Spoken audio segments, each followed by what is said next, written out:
നിങ്ങളുടെ favourite shows ഇനി ഒരിക്കലും മിസ്സാവില്ല. ഇപ്പോൾ C5 കാണും നിങ്ങളുടെ ഫേവറേറ്റ് ഷോസ് തികച്ചും സൗജന്യമായി. പറയടോ എടോ പറയാൻ എന്നപ്പോ അതിഥികൾ വന്നുകൊണ്ടിരിക്കുക.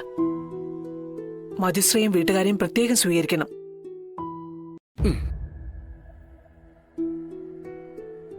എന്നപ്പോ ശരി.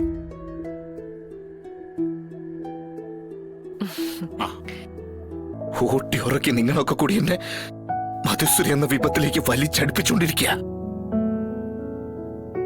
പക്ഷെ ഞാൻ ഇപ്പോഴും ഒരു കാര്യം പറയാം. ഇനി ആരും പാഴ്വാക്ക് പറയരുത്.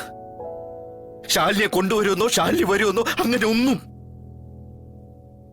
കാരണം അത് സംഭവിച്ചില്ല എന്നുണ്ടെങ്കിൽ വിഷ്ണുവിനില്ല. താൻ കാരണമാണല്ലോ അത് സംഭവിച്ചെന്ന കുറ്റബോധം നിങ്ങൾക്കാർക്കും വേണ്ട. മോനെ, ശാലിനി വരുമെന്ന് പറയാൻ തന്നെ ഞാൻ വന്നത്. എന്നാലും ഇനി അത് വേണ്ട. ശാലിനി അച്ഛൻ കൊണ്ടുവരും. നിന്റെ മരണം കാണാൻ വേണ്ടി ഈ ലോകത്ത് അച്ഛനുണ്ടാവില്ല.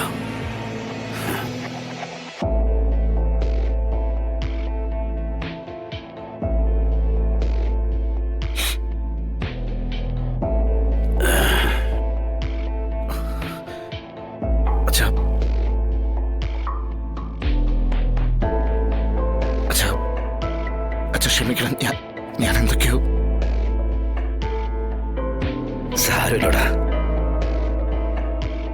അച്ഛന് നിന്നെ മനസ്സിലാവും. അച്ഛനല്ലാതെ ആരാണ് നിന്നെ മനസ്സിലാക്കേണ്ടത്? അല്ല, അച്ഛൻ എന്തിനാ വന്നേ? ഒന്നിനും അല്ലടാ, നിന്നെ ഒന്ന് കാണണമെന്ന് തോന്നി, അത്രേ ഉള്ളൂ. നീ സമാധാനായിട്ടിരിക്കെ, സമാധാനായിട്ടിരിക്കെ. നല്ലതേ നടക്കൂ.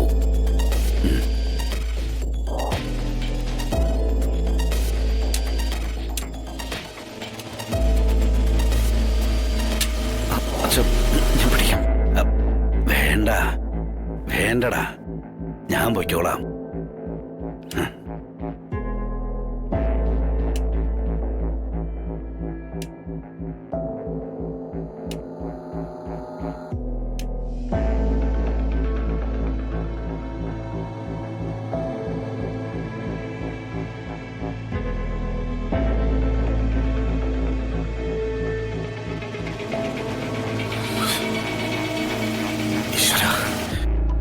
എന്തൊക്കെ ഞാൻ അച്ഛനോട്.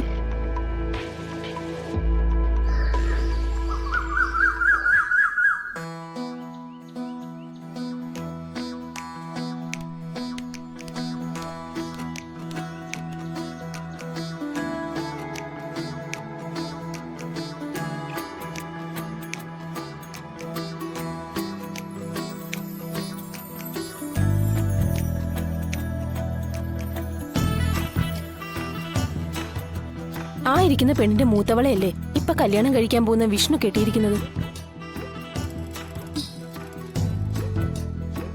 ആണെന്ന് നിങ്ങൾക്കറിയാലോ. അതൊക്കെ അറിയാം. അതിനെ കളഞ്ഞതാണോ? കളയാനോ? അതിനെന്താ പട്ടിയെ പൂച്ചയോ മറ്റോ ആണോ? ഡിവോഴ്സ് കഴിഞ്ഞായിരുന്നോന്ന് അവര് ചോദിക്കുന്നത്. വലിയ പഠിപ്പും വിവരമൊന്നും ഇല്ലല്ലോ, പഴയ ആളല്ലേ. പഠിപ്പും വിവരം ഉള്ളവരാണെങ്കിലോ പറയുന്നത് കുശുമ്പും കുന്നായ്മയും അവിഹിതവും.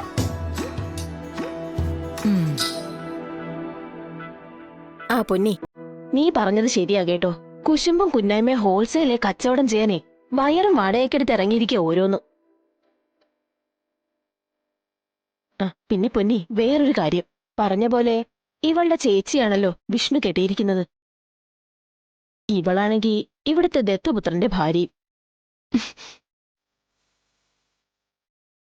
അതിന്റെ പേരില് സത്യാമ്മ ആ ദത്തുപുത്രനും തമ്മില് എന്തെങ്കിലും പ്രശ്നമുണ്ടോ?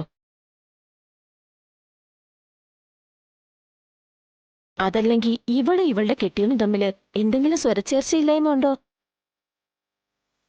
എന്റെ പൊന്നു ചേച്ചി, നിങ്ങളെ ഏതെങ്കിലും മെഗാ സീരിയലിന്റെ കഥ എഴുതാൻ വിടേണ്ടതായിരുന്നു. എപ്പിസോഡ് എത്ര കിട്ടിയേനെ? യോഗമില്ലാതെ പോയി. ഇതെന്താ ലൈം ജ്യൂസ് അല്ലേ? സംസാരിച്ച് തൊണ്ട വരണ്ടോ. അല്ല, ചക്കപ്പായസം. നിങ്ങളൊന്ന് പോയി അവിടുന്ന്. നിങ്ങളൊന്നും വെള്ളം ഇറങ്ങി ചാവേണ്ടവരാണെന്ന് എനിക്ക് തോന്നുന്നില്ല.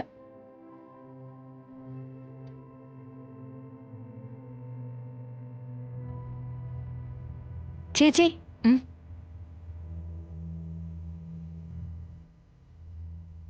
എന്തിനാ ചേച്ചി പറയുന്നവര് പറഞ്ഞോട്ടെ, നമുക്ക് ആൾക്കാരുടെ വായ മൂടാൻ പറ്റുമോ? എന്തെങ്കിലും തിരിച്ചു പറഞ്ഞ അവർക്കൊക്കെ വിരോധം കൂടത്തേയുള്ളൂ. ഒന്നിനു പകരം 10 പറയും. അങ്ങനെ ഇപ്പൊ ഇവിടുന്ന് നക്കാൻ വന്നിട്ടേ ഇവിടുത്തെ കുറ്റം തന്നെ പറയണ്ട. ആൾക്കാരെങ്ങനെയാ, പിന്നെ അവര് പറയുന്നതിലും കുറച്ചൊക്കെ ഉള്ളതാണല്ലോ. എങ്ങനെ ഈ കല്യാണ നിശ്ചയം ഒന്ന് മുടങ്ങിയാ മതിയായിരുന്നു. ആ പരിഷ്കാരിയുടെ തോളിൽ തുണിയില്ലാത്ത ഉടുപ്പും മടലിന്മേലുള്ള നടത്തോ വെകിളി പിടിച്ചു ഒരു ചിരി. ഈ നിശ്ചയം മുടങ്ങും. എങ്ങനെ മുടങ്ങുമെന്നാ? കുഞ്ഞേച്ചി വന്ന് കല്യാണം മുടക്കുന്ന എങ്ങനെയാ ഞാൻ പൊന്നിച്ചേച്ചിയോട് പറയുന്നേ? പറയൂ കുഞ്ഞ്, എങ്ങനെ മുടങ്ങുമെന്നാ? അത് ഇപ്പൊ ഇതിന്റെ ലക്ഷണങ്ങളൊക്കെ കണ്ടിട്ട് എനിക്കെങ്ങനെയാ തോന്നുന്നത്.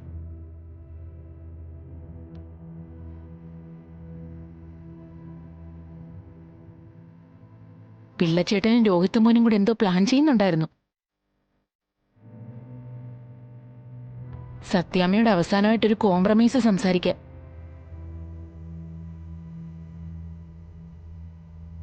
എന്താവോ എന്തോ.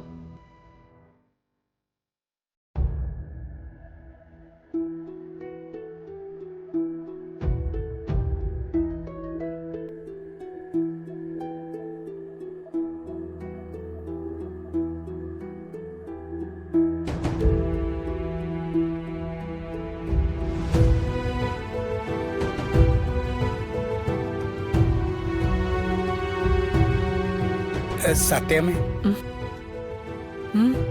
ഒരു കാര്യം പറയാനുണ്ടായിരുന്നു.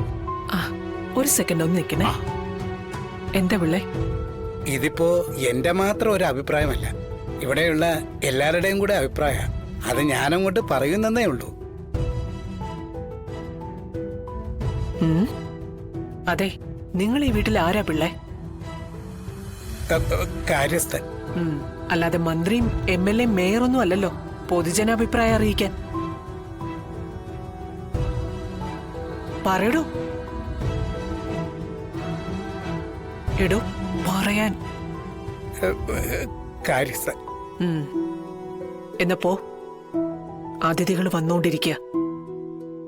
മധുശ്രീയും വീട്ടുകാരെയും പ്രത്യേകം സ്വീകരിക്കണം.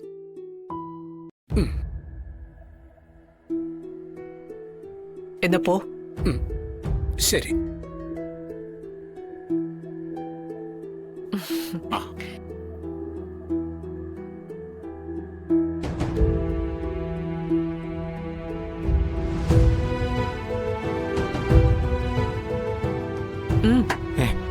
നിനക്കെന്താടാ വേണ്ടത്? അല്ല ഞാനേ അവിടെ അങ്ങോട്ട് എന്നാ ചെല്ല്.